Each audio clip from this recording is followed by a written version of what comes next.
नमस्कार। आज इस वीडियो में मैं हिंदी कविता में जयशंकर प्रसाद का योगदान विषय पर आपसे बात करूंगा। जयशंकर प्रसाद हिंदी साहित्य के छायावादी कवि थे और उन्होंने विपुल मात्रा में साहित्य रचना की। उनके प्रमुख काव्य ग्रंथों की यदि हम बात करें तो चित्रधार, प्रेम पथिक, महाराणा का महत्व, कानन कुसुम, करुणालय, झरना, आंसू, लहर और उनकी सबसे प्रसिद्ध रचना कामायनी। प्रसाद जी ने बहुत सारी कहानियों, नाटकों और उपन्यासों की भी रचना की।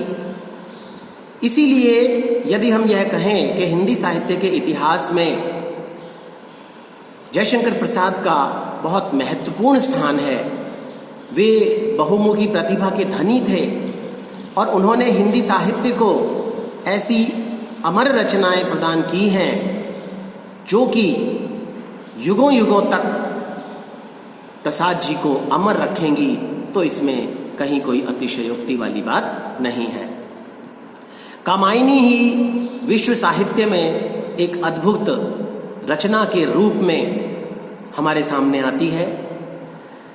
प्रसाद जी का हिंदी साहित्य में, या हम यूँ कहें कि हिंदी कविता में क्या योगदान है, ये बात समझने के लिए हमें उनकी विशेषताओं पर दृष्टिपात करना होगा।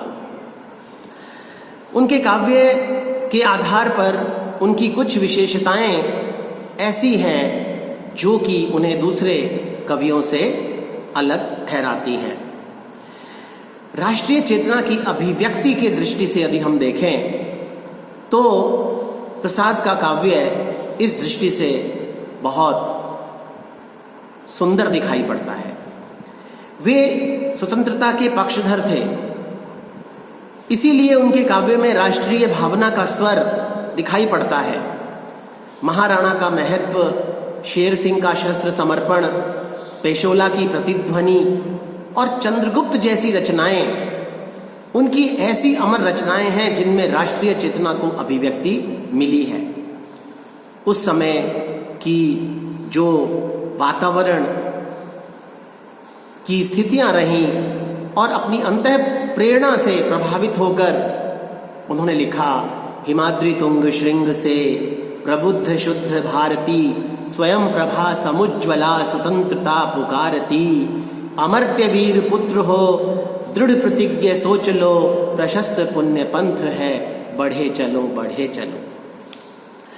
प्रेम और सौंदर्य निरूपण की दृष्टि से जब हम प्रसाद जी की कविता की आलोचना करते हैं तो देखते हैं कि साहित्यिक संसार में उनकी पहचान मूलतः प्रेम और सौंदर्य के कवि के रूप में हुई है। प्रेम का संतुलित और स्वस्थ रूप वे अपनाते हैं। आध्यात्मिक और लौकिक दोनों प्रकार के प्रेम का वे निरूपण करते हैं। उनका प्रेम व्यावहारिक प्रकार का प्रेम कहा जा सकता है। प्रेम पथिक में वे लिखते हैं, इस पथ का उद्देश्य नहीं है शांत भवन में टिक रहना, किंतु पहुंचना उस सीमा पर जिसके आगे राह नहीं। ठीक इसी प्रकार यह कहा जाना समीचीन है कि प्रसाद की सौंदर्य चेतना मनोहर, व्यापक और सूक्ष्म है। वे बाह्य सौंदर्य की तुलना में आंतरिक सौंदर्य पर बल देते हैं। कामायनी की नायिका श्रद्धा के सौंदर्य का बहुत खूबसूरत चित्रण वे करते हुए लिखते हैं, नील परिधान बीज सुकुमार, खुल रहा मृदुल अधखुला अंग, खिला हो जो बिजली का फूल, मेघ बन बीच गुलाबी रंग। प्रसाद के काव्य में प्रकृति चित्रण की एक बिल्कुल अलग ही नई शैली हमें दिखाई पड़ती है। वे परंपरा से चले आते हुए प्रकृति चित्रण को आत्मसात नहीं करते। प्रकृति पर चेतना का आरोप प्रसाद जी के प्रकृति चित्रण की बड़ी महत्वपूर्ण विशेषता है। प्रकृति का प्रतीकात्मक चित्रण भी वे करते हैं और ऐसा करते हुए आंसू अपने काव्य में लिखते हैं। झंझा झकोर गर्जन था, बिजली थी नीरद माला, पाकर इस शून्य हृदय को सबने आ घेरा डाला। छायावाद की एक बहुत महत्वपूर्ण विशेषता रही है रहस्यवाद। इसलिए अध्यात्म परक रहस्यवादी भाव प्रसाद जी के काव्य में भी व्यक्त हुआ है। प्रकृति के परिवेश को जानने की, उसको समझने की जिज्ञासा और उस अदृश्य से मिलन की उत्कंठा उनकी कविता में बहुत अच्छे से अभिव्यक्त हुई है और अपनी इसी विशेषता के चलते वे व्यक्त करते हैं।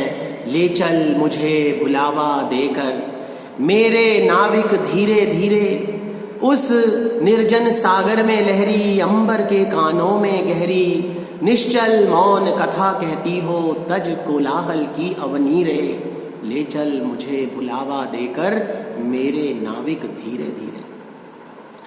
प्रसाद जी की कविता में वैयक्तिकता का भी हम रूप देखते हैं।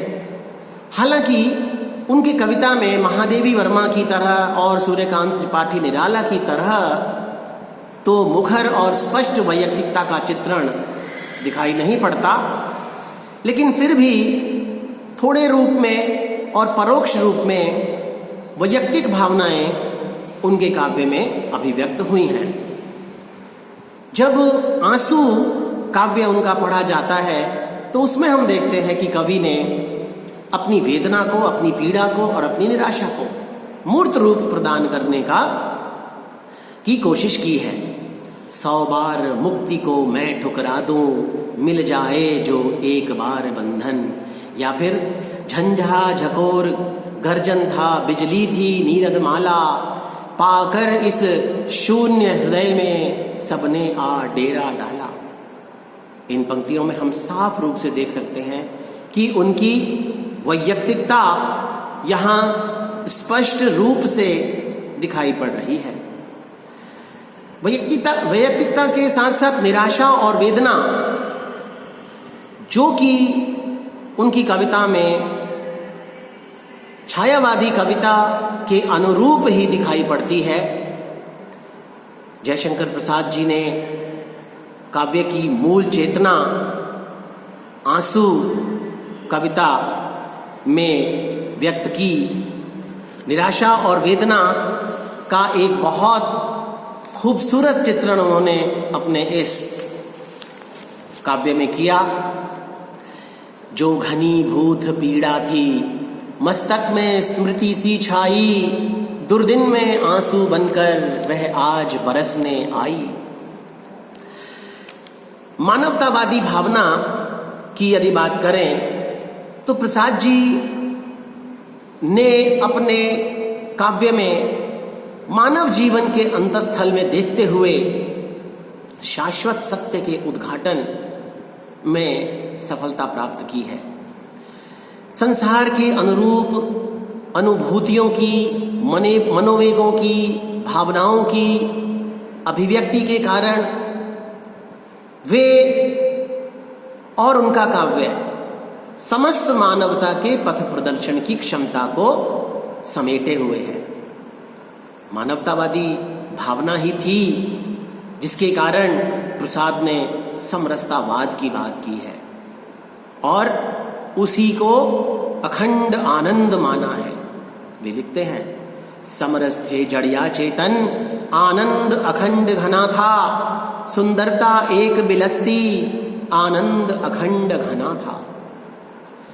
नारी के प्रति भी सम्मान का भाव जैसा कि दूसरे छायावादी कवियों में भी दिखाई पड़ता है, प्रसाद जी में भी पूरी तरह से हम देखते हैं।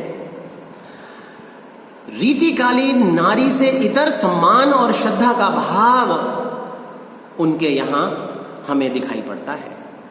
वे नारी को मात्र भोग्या, कामिनी या वासना का पुतला नहीं मानते। वे उसे निर्मल, पवित्र बताते हुए नारी के प्रति सम्मान की भावना रखते हैं। कहते हैं वे, नारी तुम केवल श्रद्धा हो, नारी तुम केवल श्रद्धा हो, विश्वास रजत नग पगतल में, पीयूष स्रोत सी बहा करो जीवन के सुंदर समतल में। प्रसाद के काव्य के यदि शिल्प विधान की और उनकी विशेषता की बात करें तो तत्संयुक्त खड़ी बोली, जो कि सरल, निखरी हुई, सरस और सहज रूप में, प्रांजल रूप में और बड़े ही परिष्कृत रूप में हमारे सामने आती है।